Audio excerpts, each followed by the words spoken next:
works really well if you're marbling like 2 different colors or 3 different colors, you're making like a wood grain or whatever, then a lot of times I'll use 2 sheets of vinyl and it makes it a lot easier to roll out. Plus that gives me a choice of 2 different sides of the fondant. I flip it over and I like the look of that side. Then I'll flip it over, peel the vinyl off of that side, and then it exposes, then that gives me the pretty side that I like. So it's always nice to have choices. So, okay, I think we're getting close here.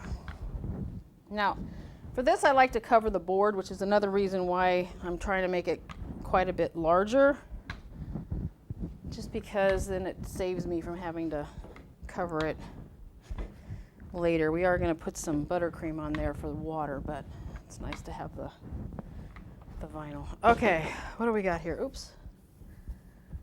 Yeah, a couple little air bubbles. So, all right, what do we got? We have 12. We got about 25 inches here going that way.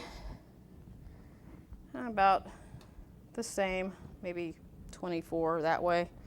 I think we're pretty close. So I'm going to go ahead and get our iceberg out of the fridge, and we'll be back to put this bad boy on there. Okay, now as I'm getting ready to put this away, or to put this on the cake, I realize there's air bubbles in here. So I'm going to come along and with just a little push pin, the thinner the pin the better, but just kind of poke it, get the air out. That's where you can use your fondant smoother too, is just come over here and kind of rub it out a little bit where you see air holes. It doesn't really hurt anything, but if they start to expand, you might end up with a little air bubble in your cake, and you don't want to do that. And that's a good idea to go through and do this for all of your cakes, all of your fondant. Just open it up a little bit, and this is the underside of the cake, so you're just getting that air bubble out, so it's not going to show. But like I said, if you have a pin, like a corsage pin or something, that really works a lot better, but this is just what I happen to have today. So, okay, now remember, this is the front, and I want to have the cake kind of set back a little bit, so I'm going to just set it on there. It's okay if it breaks off some of that a little bit. Okay, it should be pretty hard, so just plop it on there. Okay. Nice. Okay. Now we're going to have to kind of fix where we covered. I'm making a mess of this whole thing right now.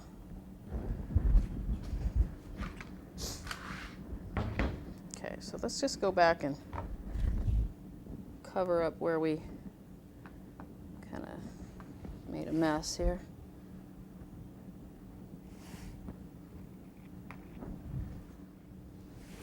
Just kind of get it all covered. And this will also help to keep the cake on the board by putting a little bit of ganache down around the edge here.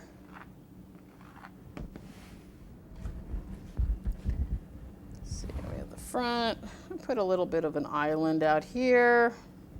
Okay, just so that we have some, like that. It's too square, too cornery. Ah, it's good enough for now. Okay, so make sure you kind of keep your board fairly clean.